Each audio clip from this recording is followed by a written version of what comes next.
Alors bonjour à tous. On va parler aujourd'hui de simplicité volontaire. J'ai trouvé que c'était un sujet intéressant parce que il touche à la vie extérieure, mais il prend ses racines dans la vie intérieure, dans une prise de conscience par rapport à la façon dont on vit en général. Et j'aimerais bien mettre un grain de sel essénien dedans. Donc je vais vous donner un point de vue essénien sur la simplicité volontaire et peut-être que ça enrichira la réflexion, le débat. Alors une fois n'est pas coutume, on va commencer avec quelque chose de pas très agréable.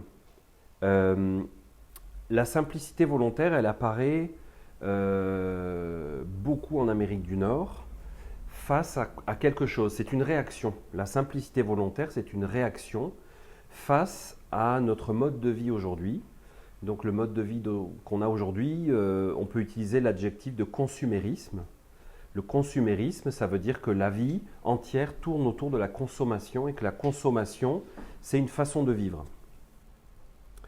Et j'ai trouvé une petite vidéo qui montre un peu les extrémités dans lesquelles on est rendu à cause du consumérisme, à cause d'une façon de penser. Et on ne va pas le regarder entier, juste on va mettre le début et la fin. C'est-à-dire que toute notre société s'est organisée à partir d'une façon de voir la vie, à partir d'une façon de voir les choses.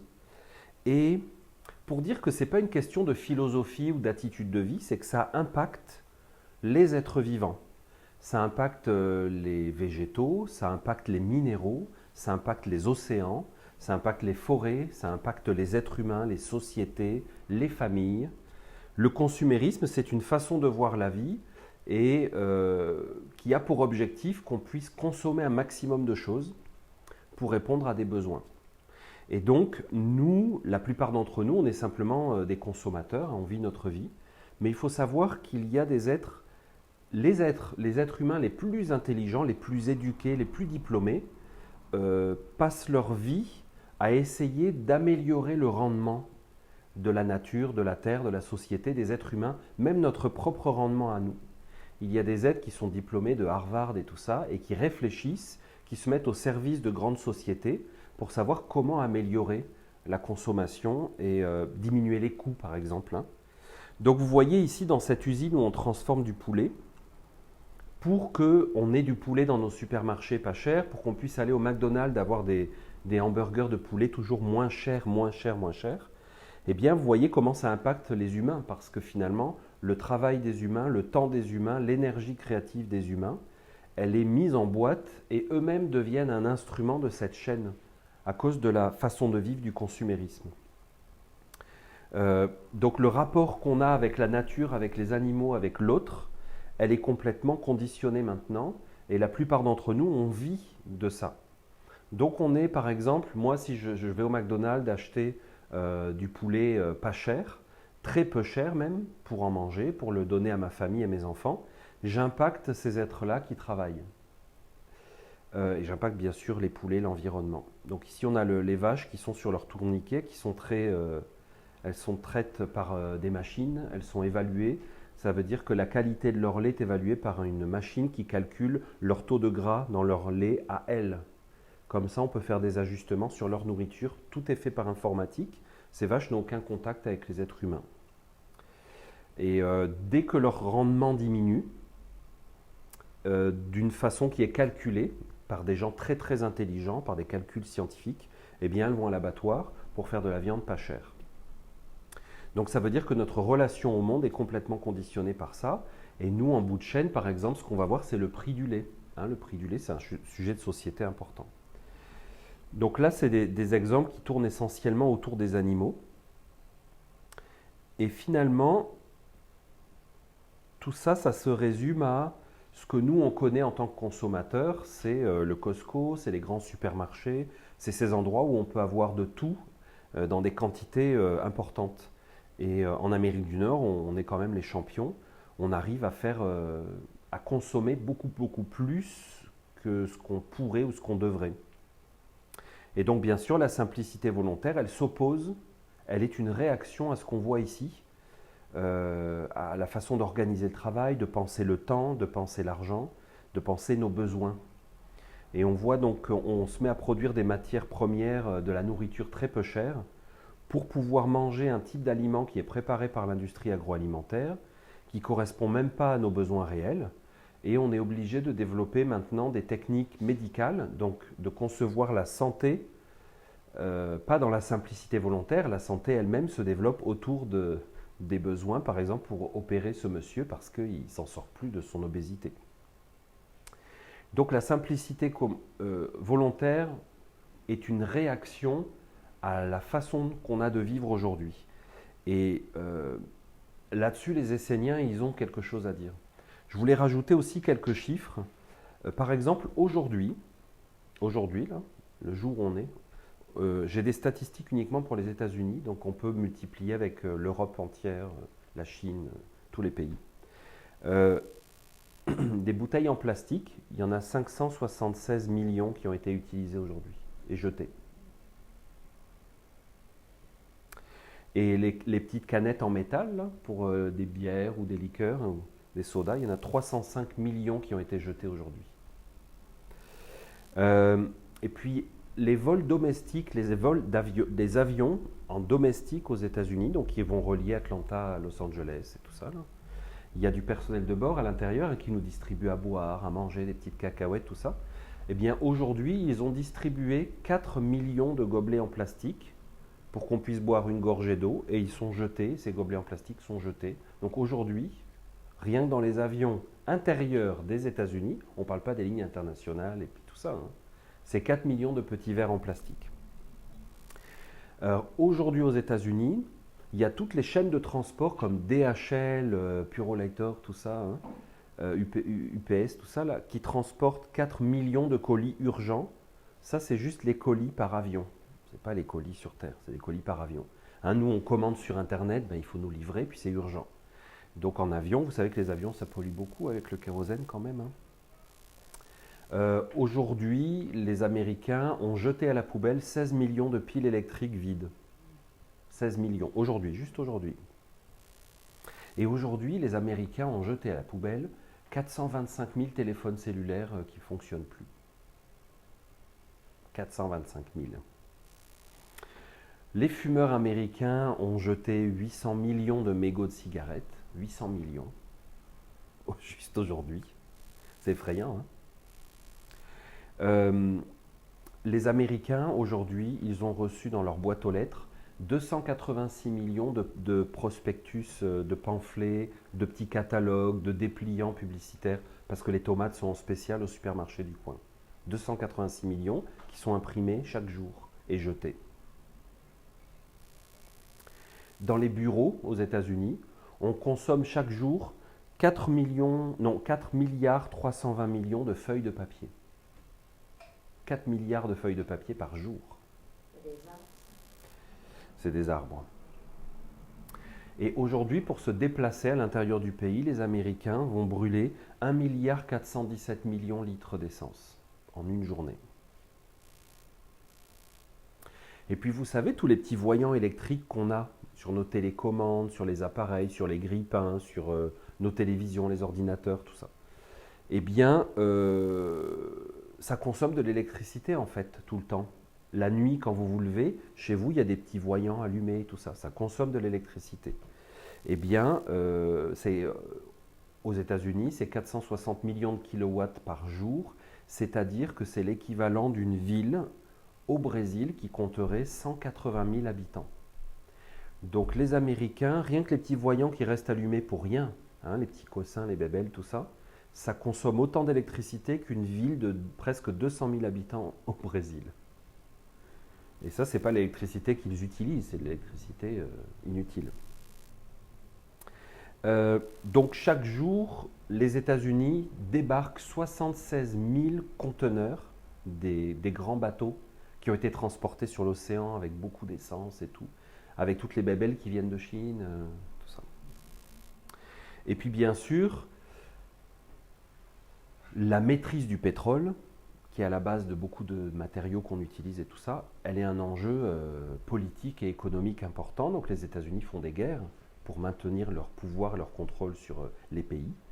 Et par exemple, la guerre en Irak, elle coûte 300 millions de dollars par jour. Rien que la guerre en Irak.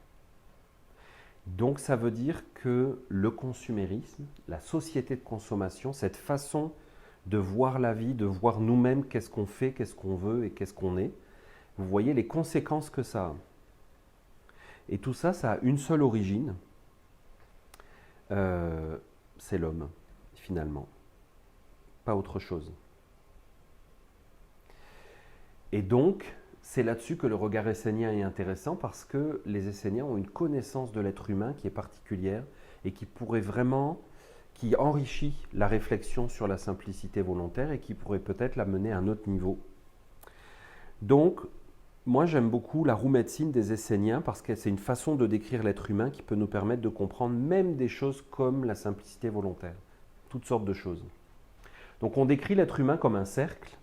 Bien sûr, on n'est pas tous des barbapapas ou des boules, hein, on est des êtres humains, mais parce que ça va être plus facile de placer certaines choses.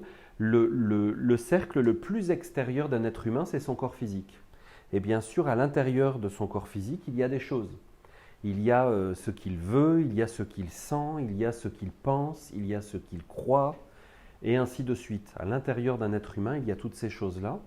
Et tout ça, chacun de nous, on est un mélange unique, hein, une petite mayonnaise maison avec des proportions variées de toutes ces choses-là mélangées. Et pour un Essénien, au centre de chaque être, il y a le divin. Il y a une étincelle divine à l'intérieur de chaque être, mais vous voyez qu'elle est au centre, c'est-à-dire qu'elle est très profonde. Et entre le corps physique et puis le divin à l'intérieur de nous, il y a plein de voiles, de sas, d'étapes, de choses subtiles. Hein. Donc, l'accès au divin à l'intérieur de nous-mêmes, il passe par des étapes qui souvent brouillent les cartes et qui font qu'on n'a pas spontanément, naturellement, totalement accès au divin à l'intérieur. On l'a, mais pas forcément aussi facilement. Et donc, la façon dont on est élevé aujourd'hui, on ne met pas du tout l'emphase sur ces choses à l'intérieur de nous. Hein. On nous parle beaucoup de notre corps physique. On est énormément concentré sur le corps physique. Quand un bébé naît, ce qu'on veut tout de suite et ce qui est le plus important, c'est de sauver son corps physique. Quand une personne meurt, avant qu'une personne meure, on va maintenir son corps à bout de bras et à tout prix. Vous allez dans les résidences de personnes âgées où des gens n'ont plus du tout conscience de qui ils sont. Ils ont des dégénérescences cérébrales avancées et on les maintient à tout prix. On va leur prendre leur niveau de glycémie, on prend leur tension artérielle, on va leur donner des médicaments, alors qu'ils ne sont que des coquilles vides, ils sont devenus que des corps. Parce que dans notre façon de voir, le corps est la chose la plus importante. Donc finalement, le reste, on le laisse au psychologue, par exemple. On va dire, oui, on a des émotions, on a une activité mentale, c'est la santé mentale. Bon. Mais finalement, c'est quasiment secondaire. Hein. Donc le corps physique, c'est le centre de toutes les attentions. Et on est élevé comme ça. Et du coup, finalement, la conscience qu'on a de nous-mêmes, elle devient un petit peu comme ça. Notre corps devient le centre de toutes nos attentions. Et on néglige beaucoup l'intérieur. Beaucoup, beaucoup. Donc finalement, comme on n'a pas assez conscience et puis comme on n'a pas assez de vie intérieure, ça a pour conséquence que notre vie intérieure, elle est très largement remplacée par une vie intérieure collective. C'est-à-dire que vous avez une vie intérieure, chacun de nous, on a une vie intérieure propre, bien sûr, mais la façon dont la société est organisée, c'est que notre vie intérieure, elle est largement collective, elle est remplacée par des choses organisées par, j'ai mis là des exemples, par exemple notre nationalité, le sens d'appartenir à un pays, ça fait qu'on sent et on pense de la même façon ensemble. Nos valeurs, il y a des choses qu'on pense et qu'on croit parce que c'est accepté dans notre société, on fonctionne comme ça. Vous voyez, en Arabie Saoudite, les femmes viennent juste d'avoir l'autorisation de conduire, mais il y a 5 ans, elles n'avaient pas le droit de conduire, et puis c'était généralement accepté, et ça paraissait probablement normal à tout le monde. Et probablement que ça prendra encore quelques années pour que vraiment la plupart des femmes d'Arabie Saoudite se sentent à l'aise de conduire. Je pense que Celles qui conduisent aujourd'hui, c'est un peu des pionnières, hein, elles se sentent un peu des provocatrices, quoi. Ça veut dire quoi? Ça veut dire que, est-ce qu'un habitant d'Arabie Saoudite est différent de nous? Non. Mais ça veut dire que sa vie intérieure, elle est modelée par ce grand cercle rouge que j'ai représenté ici, qui est une vie intérieure collective, inconsciente. Euh, on va dire que c'est notre époque. On ne pense pas aujourd'hui de la même manière que nos grands-mères, nos grands-pères. Ils avaient certaines valeurs, certaines croyances, certaines choses qui étaient acceptables, pas acceptables. Il n'y a pas si longtemps que ça en Europe, divorcer, c'était très très mal vu, ça ne se faisait pas. Et même il y avait une pression sociale pour que les femmes endurent des situations épouvantables plutôt que de divorcer, parce que vraiment ça ne se faisait pas. Donc ça veut dire que le cœur, les sentiments humains étaient remplacés par une conscience collective de la société qui les empêchait de se dire ben oui, c'est évident, tu ne peux pas rester avec cet homme, il est toxique pour toi. On était capable de remplacer notre cœur, nos sentiments, par une croyance collective. On va dire que c'est la réalité. Quand on se parle entre nous, ou alors tiens, quand on voyage, on rencontre des gens qui vivent dans d'autres réalités, qui sont des fois assez dérangeantes, surprenantes. Ils vont faire des choses qui, par exemple en Inde, on sait qu'il manque des millions de filles, de femmes. Parce que depuis des années, les femmes, quand elles accouchent, si c'est une fille, dans certains milieux sociaux et dans beaucoup de milieux sociaux et beaucoup d'endroits, les bébés naissants, filles, sont enterrés sous la terre ou sont jetés dans les puits. Et c'est accepté par la société, c'est voulu par la société, c'est comme un accord. Donc ça veut dire que ça va jusque-là. Une femme, elle va être capable de tenir son bébé naissant dans ses bras et de voir que c'est une fille et de se sentir déprimée, désespérée et triste d'avoir une fille. Parce que c'est une fille. Et se sentir fière parce que c'est un garçon. Ça veut dire que le sentiment qu'elle a ne vient pas d'elle, il vient du monde dans lequel elle vit et la société dans laquelle elle vit. Alors je vous prends des exemples intenses, mais on n'est pas différents. Nous-mêmes, on a des sentiments et on a des pensées et des croyances qui ne sont pas de nous. Et la roue médecine essénienne vous montre clairement comment l'individu il est absorbé par sa société et que finalement, la liberté qu'on lui laisse, c'est son corps physique, c'est peut-être ses désirs. Est-ce qu'il préfère le shampoing, tel après-shampoing, tel après-shampoing? Est-ce que tu préfères avoir les cheveux rouges ou bleus? Parce que dans notre société, tu peux teindre les cheveux comme tu veux. Est-ce que tu veux mettre une jupe longue ou courte? Dans notre société, tu as le droit. On va lui laisser ce genre de liberté. Par contre, à l'intérieur, il y a plein de choses auxquelles on pourrait avoir accès, mais on n'y a pas accès parce que ce n'est pas permis, ce n'est pas possible. Dans le consensus général de notre monde, c'est comme ça. Ou bien on t'a éduqué quand tu étais enfant pour te dire que les scientifiques ont dit que, donc ça veut dire que c'est comme ça. Tu ne peux pas sentir autre chose.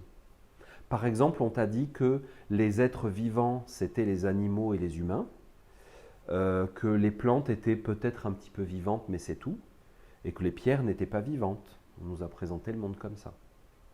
On commence à dire que les animaux ont une intelligence et une sensibilité, mais c'est vraiment récent. Hein.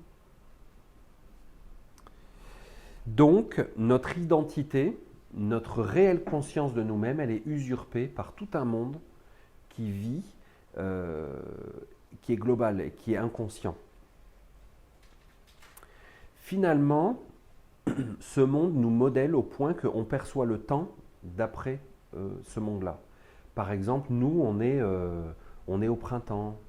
Le printemps, qu'est-ce que c'est? C'est qu'il fait plus chaud, puis qu'on va aller acheter nos choses pour la maison pour l'été. On va acheter un nouveau parasol, puis on va vivre le printemps et l'été de la façon dont notre société le vit, et pas forcément dans un rapport réel avec la nature. L'actualité, par exemple, il se passe des choses dans le monde aujourd'hui. Vous le savez parce que vous l'avez entendu à la radio, dans votre photo ce matin. Et vous savez que votre collègue de travail, elle le sait aussi. Vous ne vous posez même pas la question. Elle sait qui est le président américain, vous le savez aussi. Tout le monde doit le savoir, non? Si quelqu'un ne le sait pas, ça vous paraît bizarre. Ok? Donc l'actualité, ce qui se passe dans le monde, on nous dit qu'est-ce qui est important et qu'est-ce qu'on doit savoir. Ce n'est pas nous qui le vivons, c'est qu'on nous le dit. Et peut-être que dans notre vie, il se passe des choses importantes en ce moment même, mais qu'on ne s'en rend pas compte parce que ce n'est pas l'actualité. Nous, on pense que l'actualité, c'est ce qui se passe à la télévision. Et peut-être que ce qu'on nous montre à la télévision, dans le fond, ne nous concerne pas vraiment. Et la géographie aussi, la façon de nous percevoir dans l'espace, puis la politique, bien sûr. Finalement, on est tellement conditionné par ce système qu'on en fait partie avec les autres. Donc là, je vous ai mis les petits cercles foncés, ce sont des humains. Hein, c'est toi, c'est moi, c'est nous, c'est l'ensemble de notre société. Et vous voyez, ce grand cercle rouge, c'est notre pays, notre culture, l'Amérique du Nord ou l'Occident. Des fois, on dit l'Occident par rapport à des pays, par exemple les pays musulmans, des pays asiatiques qui sont très différents de nous. Alors nous, on s'identifie Europe, Amérique du Nord, on est l'Occident. Okay, donc on est, par exemple, des consuméristes, on consomme beaucoup. Et vous voyez, ce cercle rouge, je l'ai séparé de l'univers et la réalité, et en bas de la nature et de la réalité.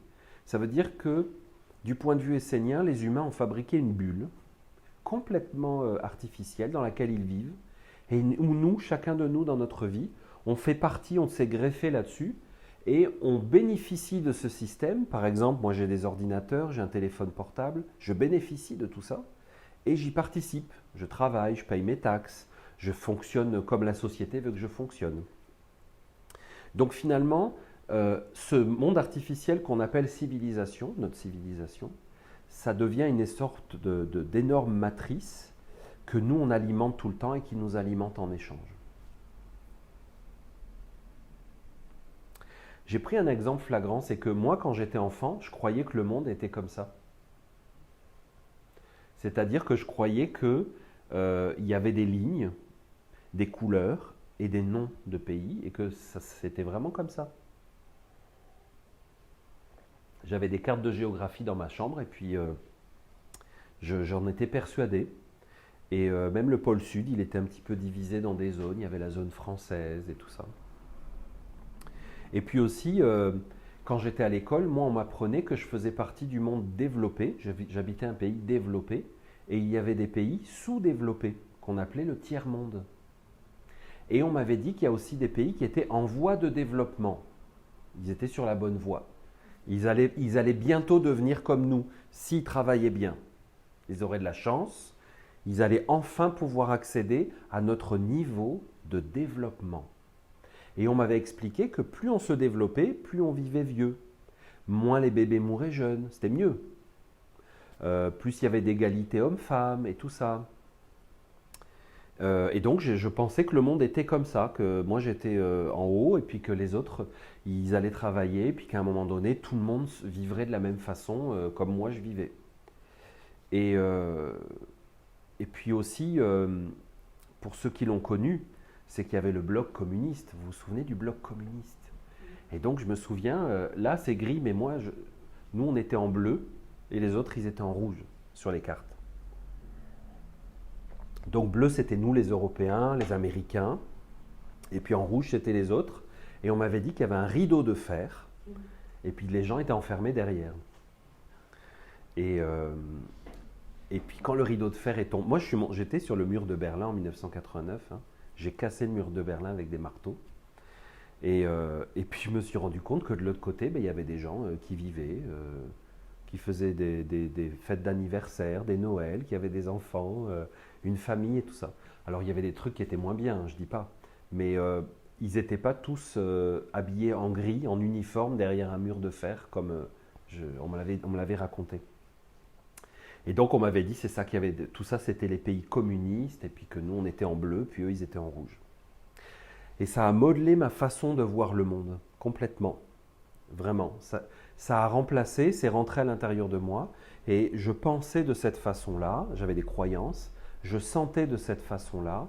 Et par exemple, si quelqu'un me disait, je viens de Pologne, ça faisait partie des pays communistes, moi je me disais, oh le pauvre, c'est terrible, hein.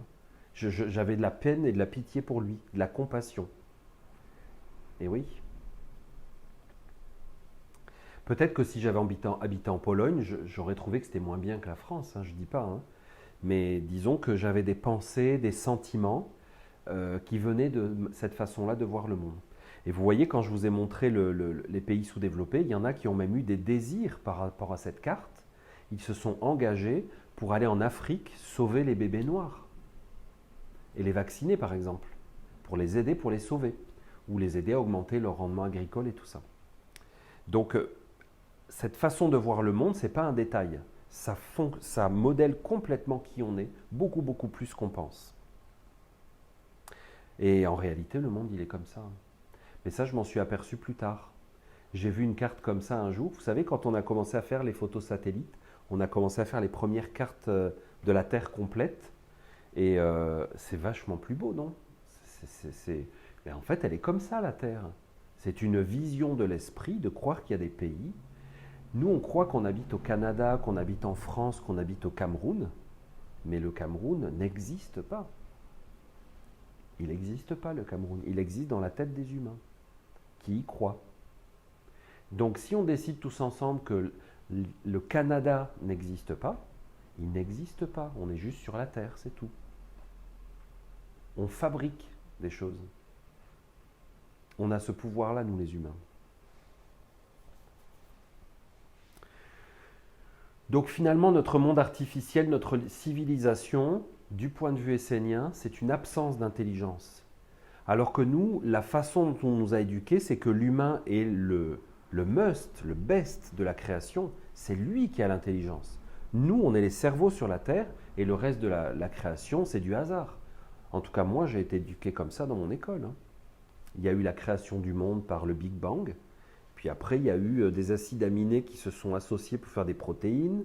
Puis les protéines se sont associées pour créer des petites cellules. Puis les cellules, toute l'évolution de la création. Et donc, nous, on a des cerveaux et puis on fabrique des iPhones, des satellites et on va sur la Lune. C'est carrément, on est le sommet. Eh bien, du point de vue essénien, l'univers est intelligent. La Terre et la nature sont intelligents. Et l'humanité, il y a une absence d'intelligence. Comment elle se voit? Elle se voit par ce qu'on fait. La finalité de ce qu'on appelle notre civilisation, c'est quoi? C'est le consumérisme. C'est d'acheter, c'est d'utiliser, de vivre et de mourir, en consommant entre les deux. Donc ce monde artificiel, il mène à une absence d'intelligence chez les hommes, parce qu'en nous empêchant de vivre avec la nature, avec l'univers, on perd notre intelligence. Les humains qui vivent beaucoup plus proches de la nature ont une intelligence naturelle qui leur vient de la nature. Quand on nous l'enlève, on devient moins intelligent. Prenez un humain maintenant et mettez-le dans la nature. Vous avez ce programme, la Man versus Wild, seul contre la nature. Vous avez un homme là qui se fait mettre dans la nature, puis il doit se nourrir, il doit allumer du feu. Mais nous, là, prenez-nous, mettez-nous dans la nature, on ne sait rien faire. On ne connaît pas les saisons, on ne sait pas quand est-ce qu'il faut planter, cultiver, récolter. On ne sait pas conserver la nourriture. Il y a plein de choses qu'on a appris avec la nature qu'on perd complètement. C'est la destruction des êtres humains, comme on a vu dans la vidéo d'introduction. Cette façon de voir le monde détruit complètement l'être humain dans ses sentiments, dans ses rapports avec les animaux, avec les plantes, avec les forêts. Sa sensibilité naturelle est perdue. Et on voit nos sociétés qui, le tissu, on appelle ça le tissu social, ça veut dire les liens naturels entre les humains, est en train de fondre à vitesse grand V, ça disparaît. Il faut qu'il y ait de plus en plus de lois et de règlements pour équilibrer, contrebalancer la perte de lien social, qui est dramatique. Et puis bien sûr, c'est un gaspillage des ressources, alors là, phénoménal. Phénoménal.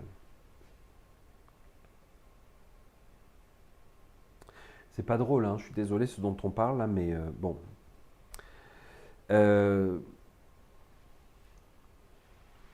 La roue médecine des Esséniens nous montre que on a le corps physique, on l'a. On a tout un monde qui s'en occupe. On a du chauffage, des maisons, des moyens de transport, des aliments, des vitamines, des médicaments, beaucoup de choses. L'intérieur, déjà, beaucoup moins. Est-ce qu'on t'a appris à t'occuper de tes désirs, de ton cœur, de tes sentiments, de tes pensées? On t'a plutôt dit que les pensées, c'était des réactions biochimiques du corps, puis que si tu avais un problème, tu allais voir le psychiatre, à la limite, mais c'est tout. On te laisse t'arranger avec ça, puis... Et puis, plus profond que ça, j'ai mis une grosse croix rouge, c'est que c'est une terre inconnue, c'est-à-dire qu'il n'y a rien, on n'en parle pas, ce n'est pas exploré, on ne nous apprend pas du tout à rentrer à l'intérieur de nous pour essayer de percevoir ce qui se passe dans les couches profondes de notre être. Et donc finalement, comme on n'a pas cette ressource intérieure, cette force intérieure qui vient de ces couches profondes, on est obligé d'aller, puisqu'on ne peut pas aller vers l'intérieur, on est obligé d'aller vers où pour se chercher? Vers l'extérieur. Et on cherche systématiquement à l'extérieur des choses qui peuvent nous parler de nous-mêmes, de qui on est, qu'est-ce qu'on n'aime pas, avec qui on aime être, avec qui on n'aime pas être, pour essayer de se connaître soi-même. Comme si je vous enlève la vue, qu'est-ce que vous allez faire automatiquement? Vous allez tendre les mains pour essayer de voir où vous êtes. Vous voyez? Si on vous enlève un sens, vous allez en développer un autre pour compenser. Et donc, on va chercher à l'extérieur quelque chose qui peut nous dire qu'on existe. Parce que le sentiment d'existence ne vient quasiment jamais de l'intérieur. Donc on va le chercher à l'extérieur pour essayer d'avoir un peu de matière, de sentiment. Par exemple, on veut des choses qui vont... vous voyez, je l'ai mis de l'extérieur du corps physique, mais c'est même pour les sentiments, même les pensées. On va chercher dans notre pensée quelque chose qui nous fait penser. Par exemple, le savoir, la connaissance. C'est super excitant d'apprendre, de découvrir de nouvelles choses, parce que du coup, on se sent penser. Ça y est, on pense. Mais on a besoin que l'extérieur nous donne des pensées. Les sentiments, c'est pareil. Par exemple, toute l'industrie du divertissement en musique, en jeux vidéo, en films, en séries, en émissions télévisées, c'est aussi pour nous permettre d'avoir des sentiments. On est ému, hein, il y a des talk shows américains, des téléréalités, on va avoir des émotions, on est content, on est triste, on a de la peine pour une personne, on va ressentir de l'empathie pour quelque chose de dramatique qui se passe dans le monde. Et comme de cette façon, on va aller chercher à l'extérieur quelque chose qui fait que notre cœur est actif et qu'on se sent vivant et exister parce qu'on a des émotions et des sentiments.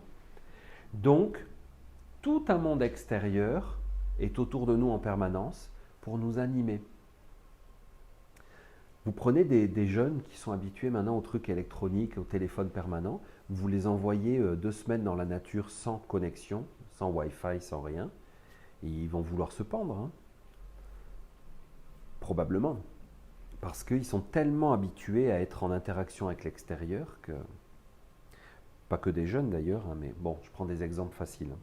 Il y a des enfants qui sont tellement habitués à voir la télé tout le temps que quand il n'y a plus de télévision, ben, ils ne savent plus quoi faire. Mais vraiment, hein. Ils se demandent qu'est-ce qui va se passer parce qu'ils n'ont jamais vécu sans.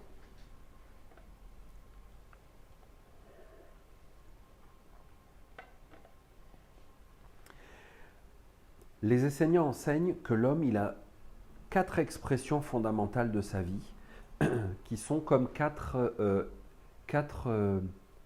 accomplissements, 4 épanouissements, 4 choses fondamentales.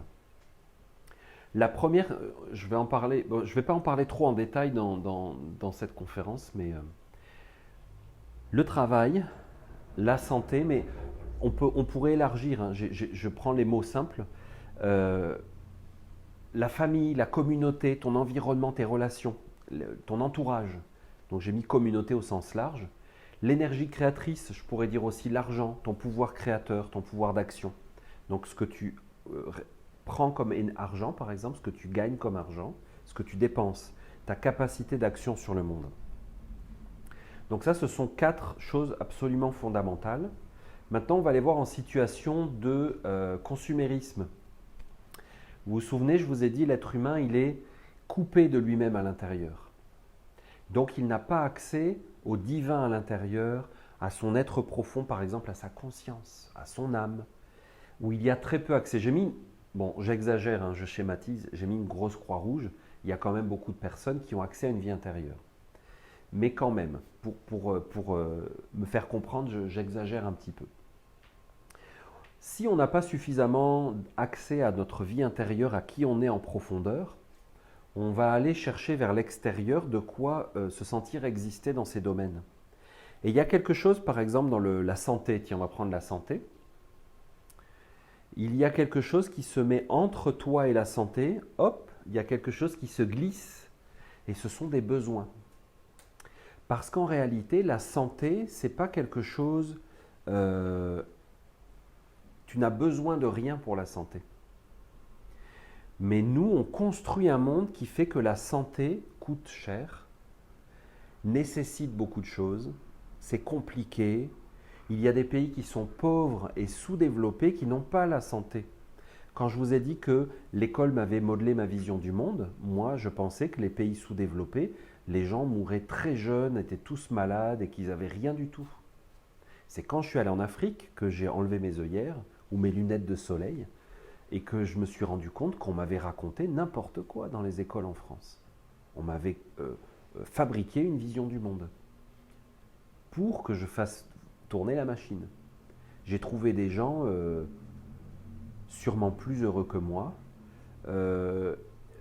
qui avaient beaucoup moins de savoir et qui n'en avaient pas besoin, qui vivaient très bien comme ils étaient, où ils étaient, qui vivaient leur vie et que moi j'avais besoin de beaucoup de choses à l'extérieur. Donc les besoins s'interposent entre nous et nos épanouissements possibles, l'expression possible de notre vie. Je prends des exemples concrets. Alors vous avez là en haut une publicité pour une célèbre enseigne de Leroy Merlin. C'est une chaîne française de magasins de bricolage. Au Québec, c'est Rona par exemple. Donc ils ont pris cette photo avec un petit enfant dans un lit, un paysage des Alpes probablement, une montagne enneigée, des fleurs. Et ils disent, vous voulez une maison où l'air est plus sain et nous aussi. Donc ça veut dire que si tu veux une maison où l'air est sain, il faut que tu aies quelque chose. Parce que sinon tu ne peux pas l'avoir.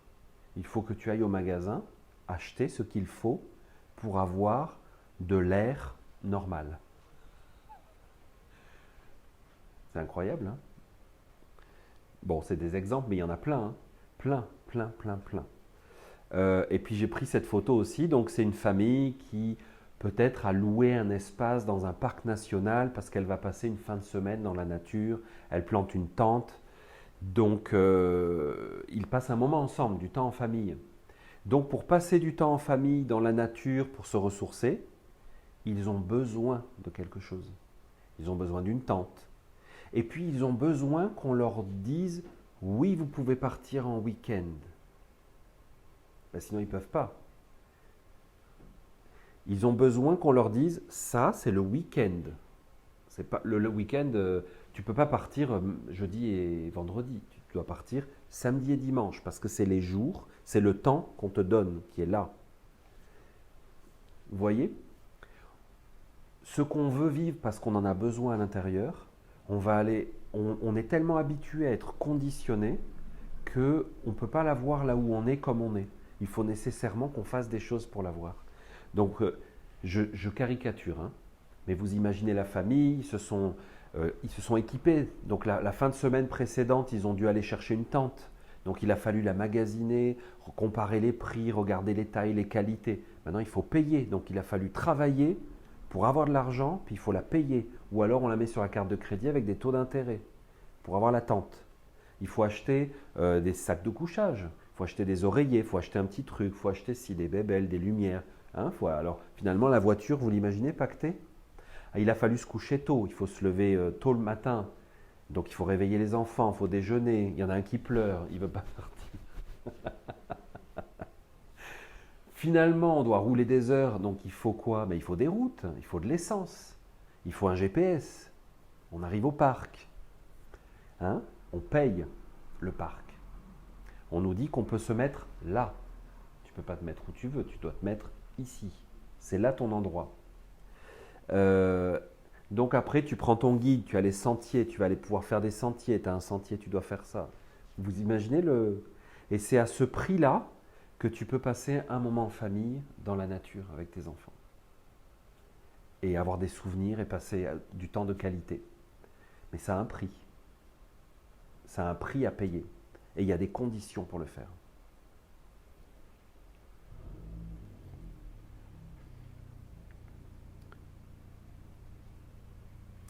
Donc les besoins s'interposent et finalement, on en arrive à utiliser tout le temps le verbe avoir et finalement le verbe être qui vient de l'intérieur, qui est un état naturel. L'être fait que les choses débordent de toi et elles sortent de toi vers les autres. Par exemple, tu es la santé et tu la donnes autour de toi, à travers des regards, à travers des gestes, à travers des comportements. Tu es la santé, par exemple, pour la nature. Nous, on amène la maladie dans la santé. Donc, il faut faire l'écologie pour enrayer le problème, par exemple. Donc, il faut avoir la santé. Puis, il faut avoir un travail. Comme je vous l'ai déjà dit dans d'autres conférences, en Égypte, le mot travail n'existe pas. Pour dire que quelqu'un travaille, on dit qu'il est lumineux. Donc, qu'est-ce que tu fais dans la vie, toi? Bah, tu vas dire, moi, je suis lumineux quand je suis à mon bureau, je fais du secrétariat. Et quand je fais du secrétariat, je suis lumineux. Ça veut dire que c'est mon travail. Pourquoi tu es lumineux? Parce que tu es. Et comme tu es, de toi émane quelque chose. Ok? Nous, on nous fait croire qu'il faut avoir un travail, que ça se gagne, qu'il y a des conditions. Ok? Mais normalement, tu n'as pas à avoir un travail. Ta propre existence est une source d'énergie pour tout le monde. Ton talent, il s'exprime naturellement. Alors l'argent, c'est énorme, bien sûr. L'énergie créatrice, il faut en avoir beaucoup. Puis il faut travailler fort pour la gagner. Et une famille, c'est compliqué. Une communauté, très compliqué. Donc l'être est complètement mis au second rang et on doit avoir tout. On doit le gagner, puis on doit travailler fort pour le conserver. Alors il y a des photographes qui ont fait cet exercice de demander à des gens de conserver leurs emballages pendant 1 an ou 2. Et après, ils les ont pris en photo. C'est vrai, hein, c'est pas oui, un montage ou c'est pas artificiel. Ils ont conservé les emballages d'une salle de bain avec donc la laveuse, la sécheuse, la lessive. Le shampoing, l'après-shampoing, l'après-shampoing, l'après-après-shampoing, l'antipelliculaire, le avant-shampoing, le truc pour frotter la peau pour enlever les peaux mortes, les hydratants, les surhydratants, les déshydratants, les peaux sèches, peaux grasses, tout ça. Et voilà, donc ça prend beaucoup de choses. Hein. Et donc finalement, pour être, par exemple, propre, eh bien, il faut avoir beaucoup de choses pour être propre. Mais si tu as beaucoup de choses pour être propre, tu vas perdre de vue que la propreté, c'est un état intérieur. Parce que jamais tu vas pouvoir être en contact avec toi-même et te sentir propre. Et tu ne vas pas faire cette expérience de vie.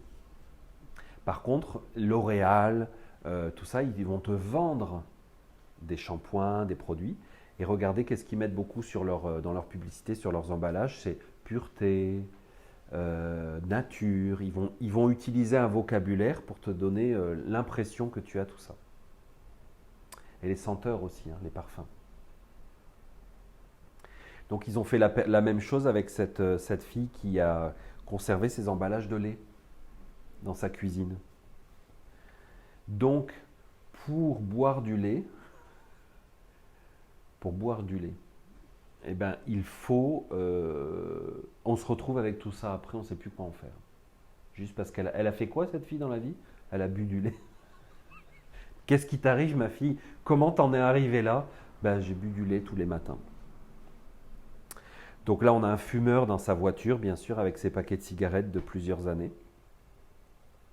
Et là, on a un couple qui mange des plats tout prêts, hein, des plats déjà préparés dans des emballages. Et donc là, ils ont gardé leur emballage et ils sont dans leur salon. Et donc, pourquoi il y a tout ça? Mais parce qu'ils ont mangé. Et j'ai beaucoup aimé ces logos de célèbres marques qui sont détournés et qui parlent un peu du sens de la vie dans une société consumériste. Il faut que tu travailles, il faut que tu achètes, il faut que tu consommes, puis après tu vas mourir. C'est ça que ça veut dire.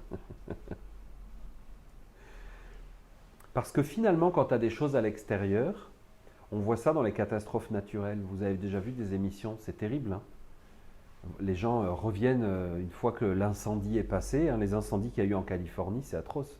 Les gens reviennent devant leur maison et il ne reste rien. Hein. Rien, rien, rien. C'est super difficile, super triste. Hein.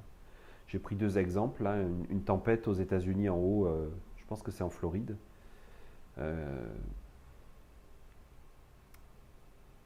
On devrait se poser la question sur qu'est-ce que c'est être et qu'est-ce que c'est avoir. Parce que finalement, quand tu perds ça, On dit souvent, hein, j'ai tout perdu. Hein, ils ont tout perdu dans l'ouragan. C'est vrai, je ne suis pas en train de dire que si je perdais ma maison, ça serait facile. Hein. Mais quand même, on devrait faire la part des choses et puis pas forcément dire qu'on a tout perdu. Pour un Essénien, la source de l'existence, c'est Dieu. Mais ce n'est pas Dieu lointain, abstrait, qu'on ne sait pas ce que c'est. C'est une essence de l'être à l'intérieur qui fait que quand il est là, eh bien on a tout.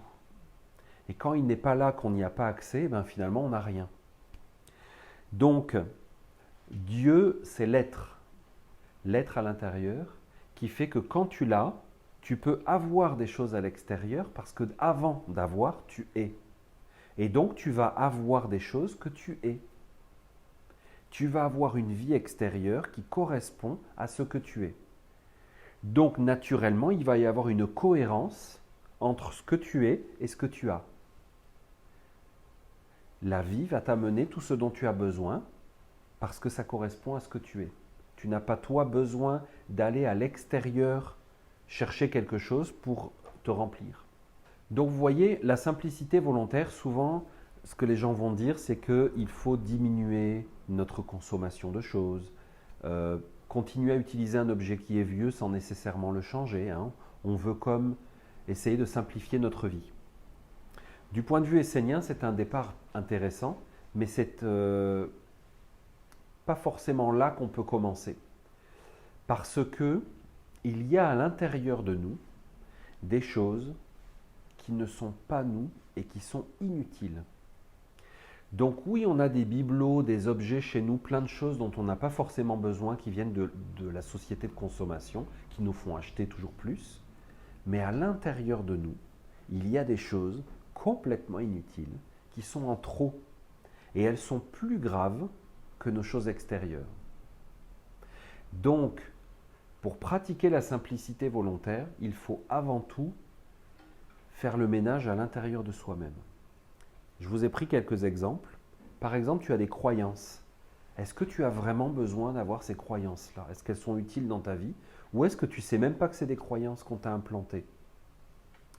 Tu as des pensées. Souvent, nos pensées ne sont que des préoccupations. Ce ne sont pas des vraies pensées. Ce sont des préoccupations. Qui t'a mis ces préoccupations? Est-ce que ce sont les tiennes? Est-ce qu'elles sont utiles dans ta vie? Est-ce qu'elles te font fonctionner? Est-ce qu'elles te font avancer? Ou est-ce que tu as des préoccupations qu'on t'a mis? Par exemple, moi j'entends souvent des personnes qui parlent de sujets de société, d'actualité. Hein, en ce moment, on parle beaucoup de tel sujet. Eh bien, les gens en parlent entre eux, ça les préoccupe. Ils ont une opinion, ils donnent leur opinion et tout ça. Mais est-ce que ça te concerne vraiment? Est-ce que tu n'es pas en train de te charger de quelque chose d'extérieur qui vit après à l'intérieur de toi, mais qui n'est pas toi? De la même façon que tu peux avoir des objets qui rentrent dans ta maison, mais en fait, tu n'en as pas besoin. Cette simplicité volontaire-là, elle est plus importante. Parce qu'elle est à l'origine de la surconsommation à l'extérieur. Par exemple, si tu es préoccupé par ton apparence physique, que tu vieillis, ça te préoccupe. Et oui, mais il y a des gens pour qui ça devient important. Au point que s'il y a une crème qui leur promet d'avoir une plus belle peau, ils vont dépenser de l'énergie créatrice pour l'avoir.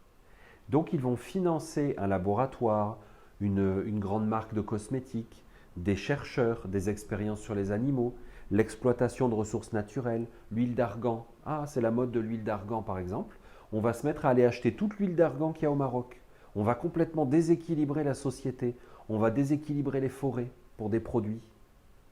Donc vous voyez comment une préoccupation qui est à l'intérieur de toi, qui n'est pas la tienne, peut avoir des conséquences sur les orang-outans en Indonésie. C'est fou, non? Ou va donner de la force aux États-Unis pour qu'ils continuent à faire la guerre dans un pays pour contrôler le pétrole parce que toi, tu es préoccupé par quelque chose chez toi et puis tu veux continuer à en avoir. Dans tes sentiments, tu dois toujours te demander, est-ce que c'est vraiment mon sentiment? C'est drôle de dire ça, mais je vous assure, souvent on a des émotions qui ne sont pas les nôtres ou qui qui n'ont pas de rapport avec notre vie. Comme je vous prenais l'exemple de l'industrie du divertissement, pour un synonyme de divertissement, c'est décentrage. D'ailleurs, le mot divertir, c'est sortir de ta vertu. La vertu en latin, c'est ton centre, c'est qui tu es. Donc quand tu te divertis, tu te dévertues, tu te décentres. Donc tout Hollywood, l'industrie, la télévision, Internet, tout ça, le divertissement, c'est un décentrage. Pourquoi? Parce que, regardez, le rond gris que je vous ai fait au milieu avec la croix rouge, il y a un tel vide et une telle absence à l'intérieur qu'on est obligé d'aller chercher à l'extérieur des émotions, des sentiments. Quand on a une vie plate qui est monotone, on a besoin de regarder une série télé ou un film qui va nous faire avoir un petit peu de sentiments. Mais finalement, ils ne sont pas les nôtres. Donc ça, ce n'est pas de la simplicité volontaire, on se complique la vie. Hein. Est-ce que tes désirs sont réels? Il y a une bonne technique en simplicité volontaire, hein, ils enseignent que quand tu veux acheter quelque chose, ne l'achète jamais au moment où tu le veux.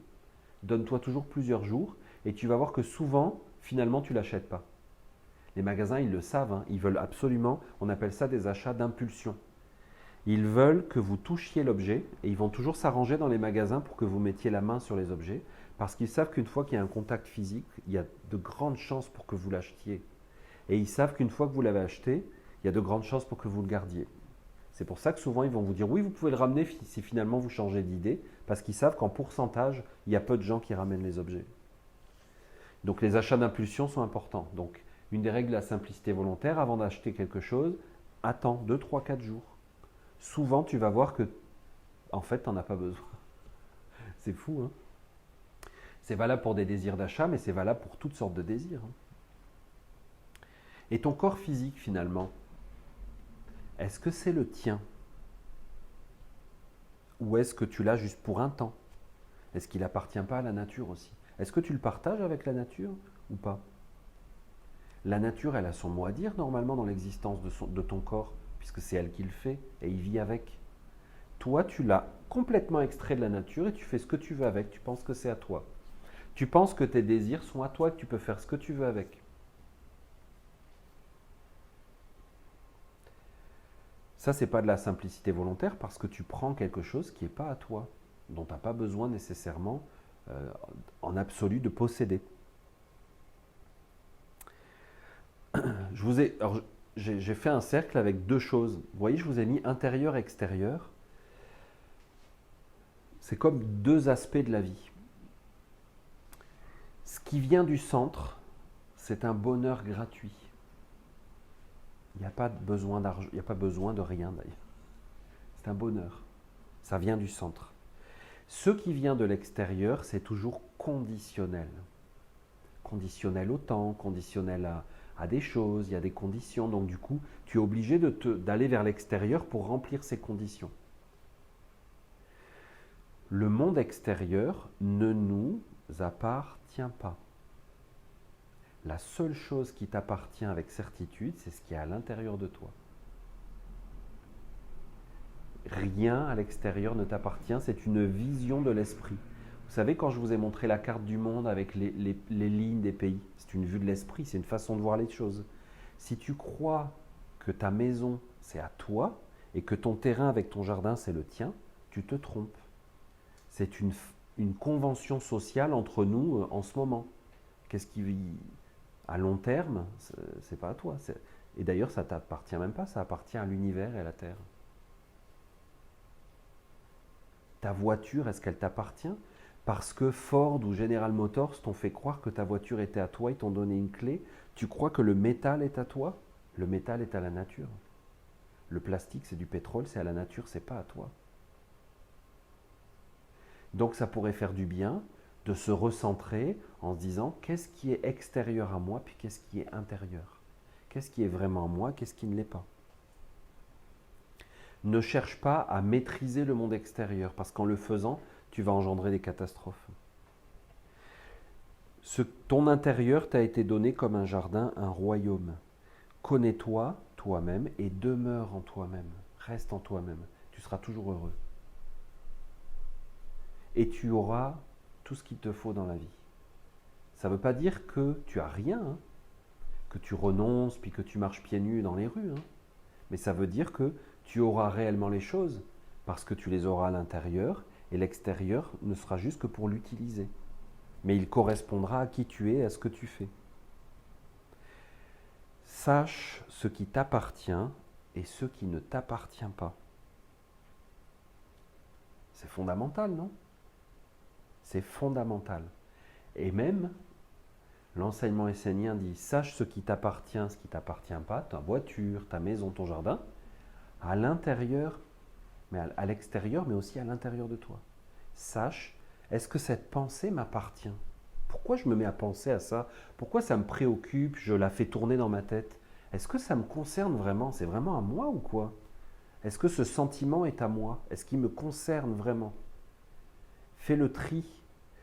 Pratique la simplicité volontaire à l'extérieur, mais aussi sois sobre à l'intérieur de toi-même. N'aie pas de sentiments inutiles. N'aie pas de désir inutile. N'aie pas de pensée inutile. Tu alourdis ta vie, puis celle des autres. À l'extérieur comme à l'intérieur, sache ce qui t'appartient et ce qui ne t'appartient pas. Tu vas voir que tu vas simplifier la vie des gens même autour de toi. Tu vas pouvoir leur remettre ce qui leur appartient et garder ce qui te concerne et ce qui t'appartient à toi. Mais ça, c'est une façon de vivre. C'est une pratique permanente, une façon d'être au monde. Et donc les Esséniens, ils condensent tout ce que je viens de vous expliquer dans une phrase qui est une des règles, vous l'aurez à la fin de cette vidéo pour ceux qui nous regardent sur Internet. Il y a des règles qui nous viennent de l'eau, de l'élément eau. Et une de ces règles, c'est celle que je vous ai écrite ici. Ne cherche pas à acquérir ce qui ne t'est pas utile, ce dont tu n'as pas besoin, ce qui ne t'appartient pas. La façon la plus primaire de comprendre, ça pourrait dire, bah oui, si y a quelque chose qui est à mon voisin, c'est pas à moi, donc il ne faut pas que j'essaye de l'avoir. Sinon, ça va faire des problèmes.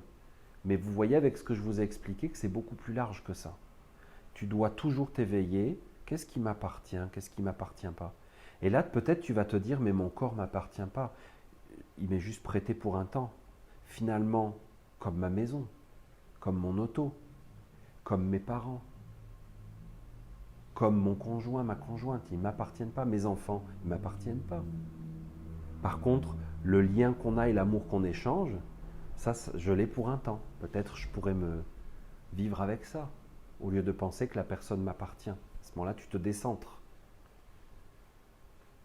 Ne cherche pas à acquérir ce qui ne t'est pas utile. Si tu es relié avec ton être, tu sauras toujours qu'est-ce qui t'est utile ou pas. Parce que tu vas t'en servir pour de vrai. Ça sera connecté à qui tu es. Tu n'auras jamais rien d'inutile. Et tu peux très bien être de cette façon-là, dans cette simplicité, le respect de cette règle de vie, et avoir beaucoup de choses. Hein.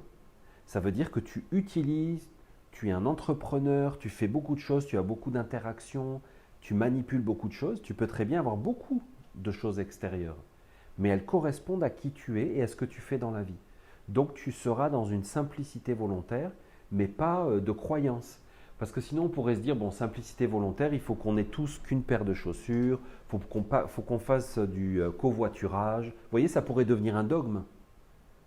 Mais ce n'est pas ça dont on parle. Tu dois d'abord pratiquer la simplicité volontaire à l'intérieur de toi, et la vraie simplicité volontaire va apparaître à l'extérieur dans le respect de qui tu es et de ce que tu fais dans la vie.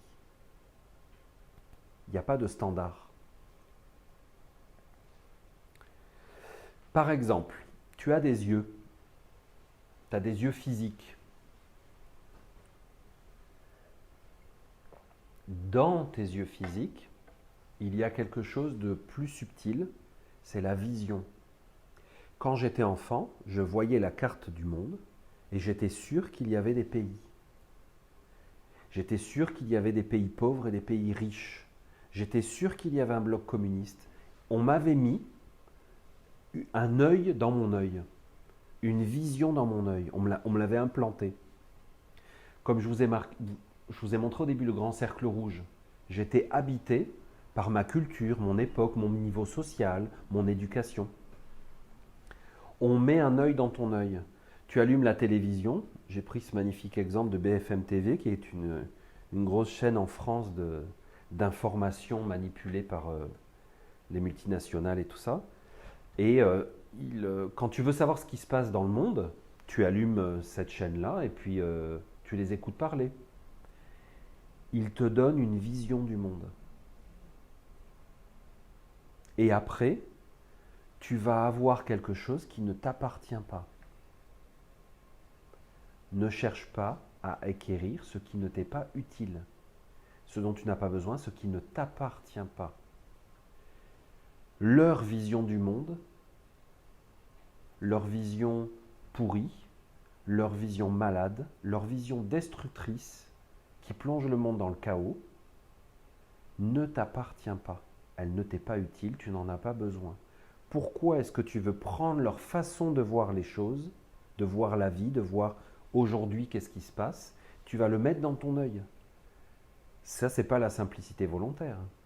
Tu consommes pour exister parce que toi, dans le fond, tu ne sais pas regarder la vie, tu ne sais pas la voir, donc tu penses qu'il faut que tu écoutes ce qu'ils disent pour voir parce que toi, tu n'as pas d'œil. Donc tu prends quelque chose qui n'est pas à toi. Donc vous voyez la simplicité volontaire? Simplicité volontaire, on n'en veut pas de vos informations pourries. On n'en veut pas. Moi, je veux voir ce que je dois voir. Je veux savoir ce que je dois savoir pour être. Je ne veux pas savoir. Moi, quand j'étais jeune, on m'a bourré la tête de toutes sortes de savoirs scientifiques. On m'a appris, je ne sais pas moi, comment les plantes, tiens, la photosynthèse. Comment les plantes utilisent la lumière du soleil pour produire de l'énergie et se nourrir. On m'a appris ça. Mais je m'en fous. Ça ne me concerne pas. Ça ne m'est pas utile. Je n'en ai pas besoin. Ça ne m'appartient pas. Bon. Pourquoi on m'a appris ça? Pourquoi le monde, ma société, pour me mettre dans leur matrice, pourquoi ils ont voulu m'apprendre ça? Moi, je pense, c'est la conclusion à laquelle j'en suis arrivé, qu'on a voulu que je regarde les plantes en me disant « Ah, bah, ils font de la photosynthèse, c'est pour ça qu'ils sont verts, c'est la chlorophylle. » Comme ça, je n'ai pas pu avoir d'autres connaissances d'une plante. Je n'ai pas de contact avec la plante, je ne sais pas ce que c'est, et même, je ne me pose même pas la question. Parce que je me dis que les scientifiques le savent à ma place. Je porte leur savoir à l'intérieur de ma pensée, de mon savoir à moi. Je porte quelque chose qui n'est pas à moi. C'est comme quand chez toi, tu as plein d'objets qui sont complètement inutiles, que des entreprises veulent que tu aies pour juste que tu les payes, que tu leur donnes de l'argent. Ils te donnent leur bébelle dont tu n'as pas besoin, puis après ils s'en foutent de toi. Tant pis si ça détruit la planète. Combien, je vous ai dit, de bouteilles en plastique qui sont jetées aux États-Unis aujourd'hui? 576 millions. Tu veux boire? Ah, si tu veux boire, il faut que tu aies une bouteille en plastique. Sinon, tu ne peux pas boire.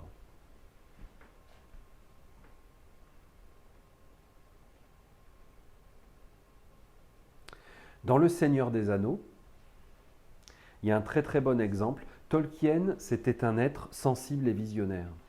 Et ce qu'on oublie souvent de dire, c'est que toute sa vision qu'il a traduite après, qu'il a mise en forme sous la forme de récits fantastiques, Le Seigneur des Anneaux et Le Hobbit,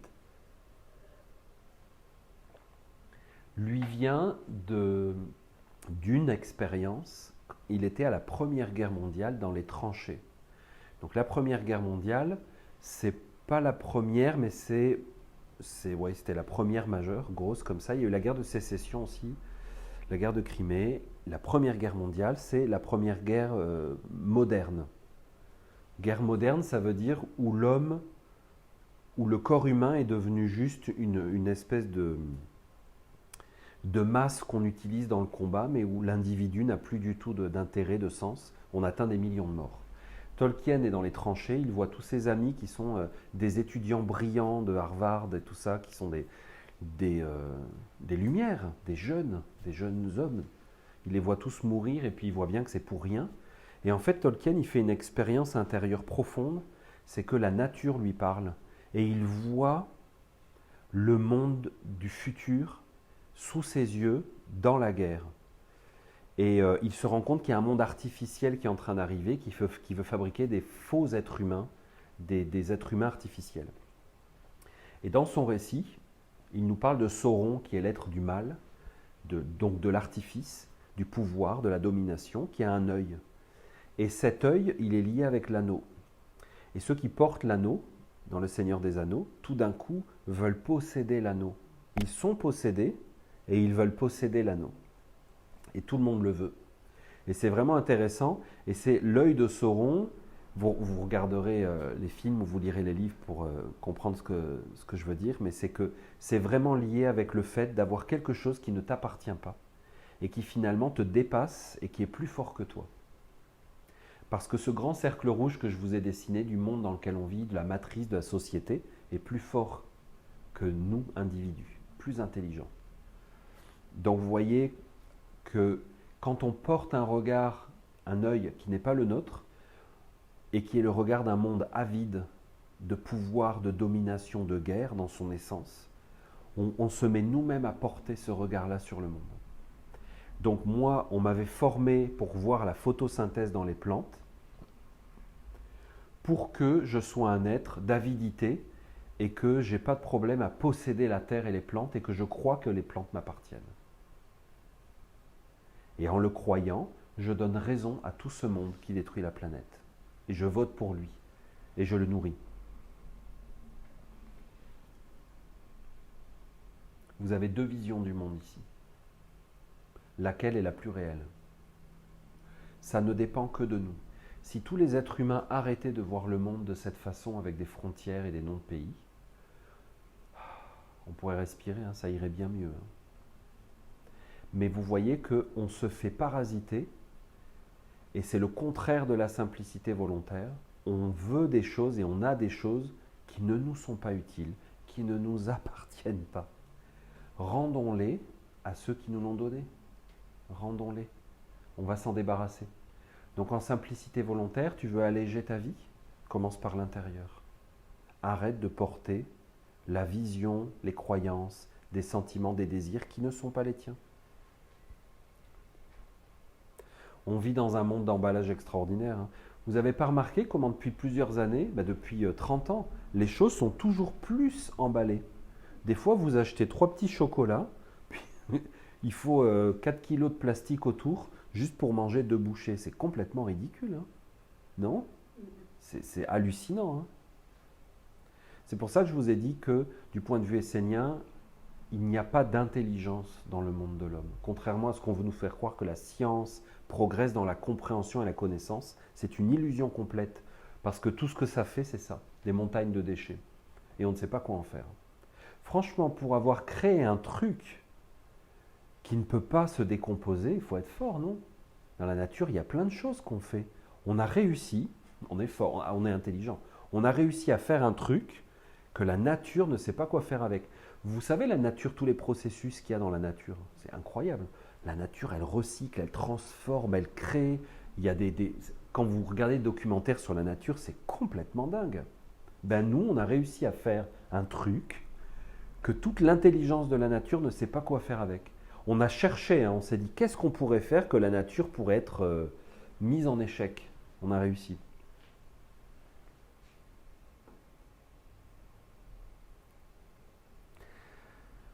La simplicité commence à l'intérieur de toi. Je vous ai mis dans les secteurs qui correspondent. Au niveau du travail, c'est vraiment tout ce qui est de tes croyances et de tes idées. Mais c'est assez inconscient. Tu vois, tu as des idées qui sont partagées.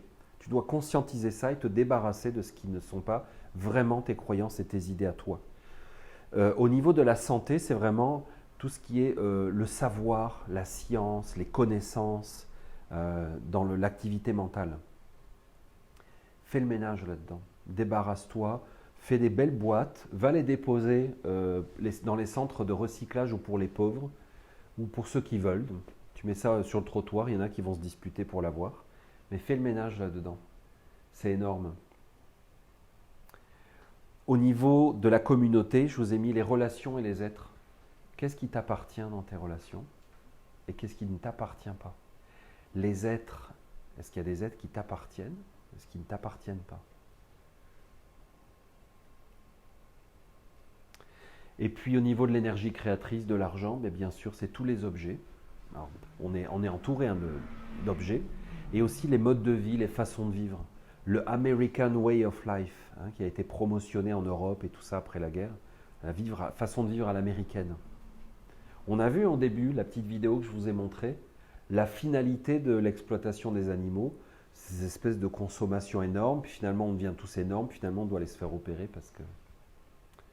Donc fais le ménage là-dedans. Mais vous voyez que l'aspect objet, tout ça, c'est juste une partie sur la roue médecine des Esséniens. Il faut que tu fasses d'abord le ménage à l'intérieur de toi à d'autres niveaux.